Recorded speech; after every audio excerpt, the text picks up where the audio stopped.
So hello guys, welcome back to my channel శిక్షా దిల్లనిగా. So friends, ఏపీకి సంబంధించి intermediate యొక్క రీకౌంటింగ్ మరియు రీవెరిఫికేషన్ రిజల్ట్స్ అయితే రిలీజ్ చేయడం అయితే జరిగింది. సో ఈ యొక్క రిజల్ట్స్ అనేవి ఎలాగా డౌన్లోడ్ చేసుకోవాలనేది ఇప్పుడు ఈ వీడియోలో చూపిస్తాను. సో ఈ యొక్క వెబ్సైట్ లింక్ అనేది నేను ఆల్రెడీ డిస్క్రిప్షన్లో ఇవ్వడం అయితే జరిగింది. వన్స్ ఆ లింక్ మీద క్లిక్ చేయగానే ఈ యొక్క వెబ్సైట్కి అయితే మీరు రీడైరెక్ట్ అవుతారు. సో వన్స్ ఈ వెబ్సైట్కి రాగానే ఇక్కడ చూస్తున్నారు కదా మీరు, board of intermediate education Andhra Pradesh IP March 2025 recounting reverification results అని.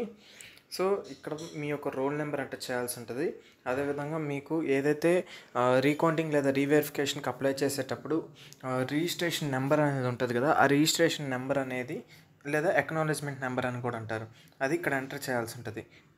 వన్స్ అది ఎంటర్ చేసిన తర్వాత మీ యొక్క date of birth, valid date of birth ఏదైతే మీరు ఇంటర్మీడియట్ మీ యొక్క కాలేజీకి ఇచ్చినారో ఆ యొక్క డేట్ ఆఫ్ బర్త్ అనేది ఇక్కడ ఎంటర్ చేసి రిజల్ట్స్ మీద క్లిక్ చేయండి. సో రిజల్ట్స్ మీద క్లిక్ చేస్తే మీ యొక్క ఏవైతే రీకౌంటింగ్ మరియు రీవెరిఫికేషన్ ఉన్నాయో ఆ రిజల్ట్స్ అనేవి మీకు చూపించడం అయితే జరుగుతుందన్నమాట.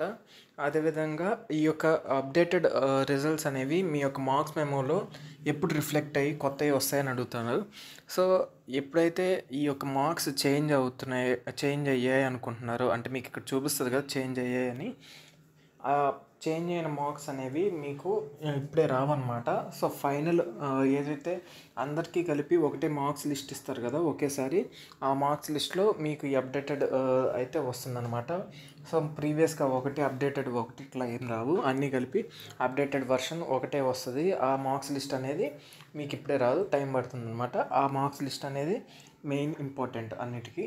అదేవిధంగా acknowledgement registration number is mandatory to know reverification or recounting result. So ఈ యొక్క అక్నాలెడ్జ్మెంట్ నెంబర్ కానీ లేదా రిజిస్ట్రేషన్ నెంబర్ కానీ మీ దగ్గర లేకపోతే లేదా మీరు నోట్ చేసుకోకపోతే ఏం చేయాలంటే, ఇక్కడ మెయిల్ కనపడుతుంది కదా apbiotp@gmail.com అని. సో ఆ మెయిల్కి మీరు మీ యొక్క రోల్ నెంబర్, అదేవిధంగా డేట్ ఆఫ్ బర్త్, మీ యొక్క నేమ్, పలానా డేట్లో మేము ట్రాన్సాక్షన్ చేసామని చెప్పేసి మీ యొక్క డీటెయిల్స్ అనేవి వాళ్ళకి ఫార్వర్డ్ చేస్తే వాళ్ళు మీ యొక్క ట్రాన్సాక్షన్ ఐడి అనేది వాళ్ళు మీకు ఇవ్వటం అయితే మెయిల్ ద్వారా అయితే సెండ్ చేయడం అయితే జరుగుతుంది అనమాట. సో ఈ యొక్క మెయిల్ అయితే మీరు నోట్ చేసుకోండి. సో ఇది ఈ విధంగా మీ యొక్క ఏపీ రీకౌంటింగ్ మరియు రీవెరిఫికేషన్ రిజల్ట్స్ చెక్ చేసుకుంటే ప్రాసెస్ అయితే. సో ఏమైనా డౌట్స్ ఉంటే కామెంట్ సెక్షన్లో కామెంట్ చేయండి.